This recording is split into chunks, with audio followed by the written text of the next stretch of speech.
What a great holiday! Let's have a look at what's been going on in the tech world while I've been gone. Nothing's going past from nothing. Yeah, so I've been on holiday. I think that 3 big things have happened this week. Number 1, Nvidia has announced their RTX 5050. 2, Nothing has announced the phone 3. 3, Apple's apparently going to release an A18 MacBook. And obviously, I am me, so I'm going to start with the Nothing Phone 3. And well, the Phone 3 is a bit controversial for, well, 3 reasons. Design, lack of glyph interface, and the processor. So this is the design, as you can see. I personally don't mind it as much as other people do.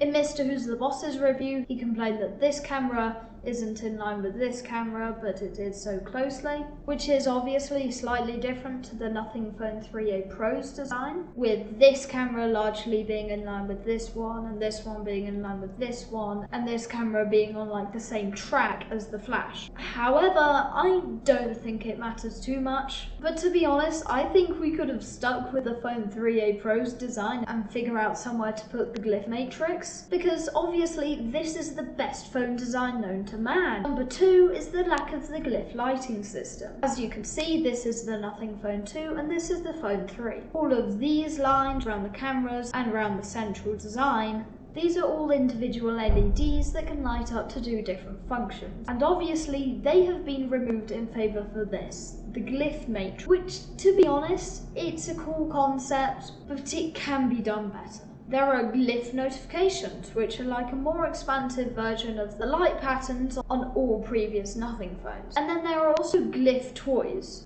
which, as I mentioned, can spin a bottle. You can play rock, paper, scissors with your phone.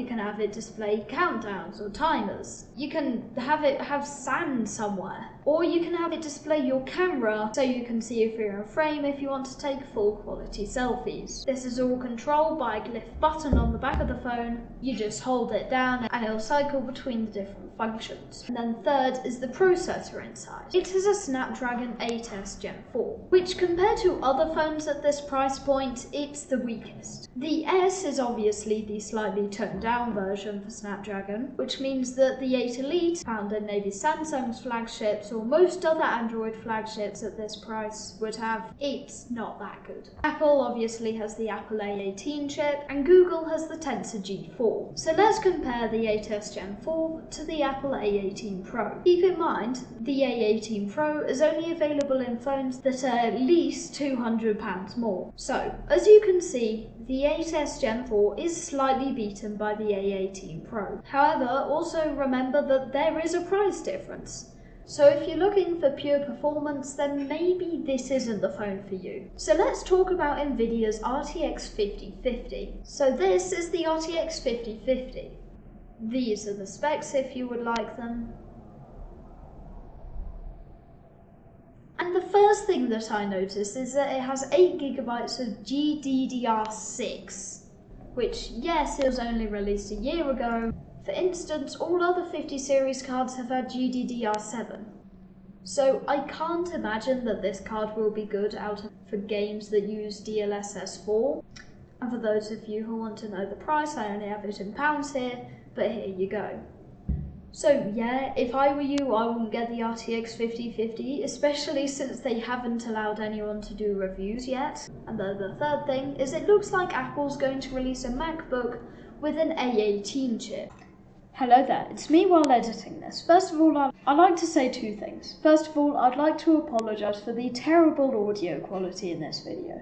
Second, while just editing this bit, I realised that if a MacBook gets an A18 Pro chip, it will likely mean that phones next year will be more powerful than an entire MacBook. Yes, the chip that is found in iPhone 16s. And I'm going to be honest, I think that this is quite a good idea. You would have the MacBooks, the MacBook Airs, and the MacBook Pros.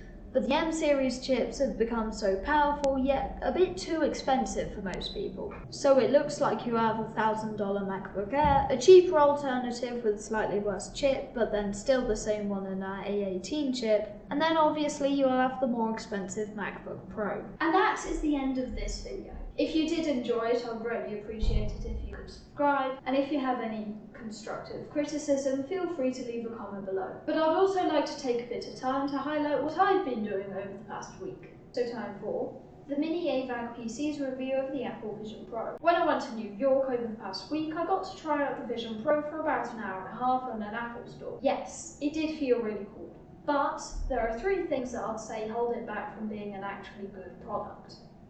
Number 1 is compatibility. As far as I'm aware, there's not even an actual YouTube app for the Vision Pro, so that just shows its compatibility. Number 2 is comfort. It did get a bit uncomfortable for me after wearing it for about an hour and a half, which I guess doesn't matter too much since the battery only lasts 5 minutes. And then finally, when I got to play a game, it felt really cool for me, but for everyone else in the room, I look like a complete wallet. Okay, yeah, that's the actual end of the video. Subscribe! You should subscribe.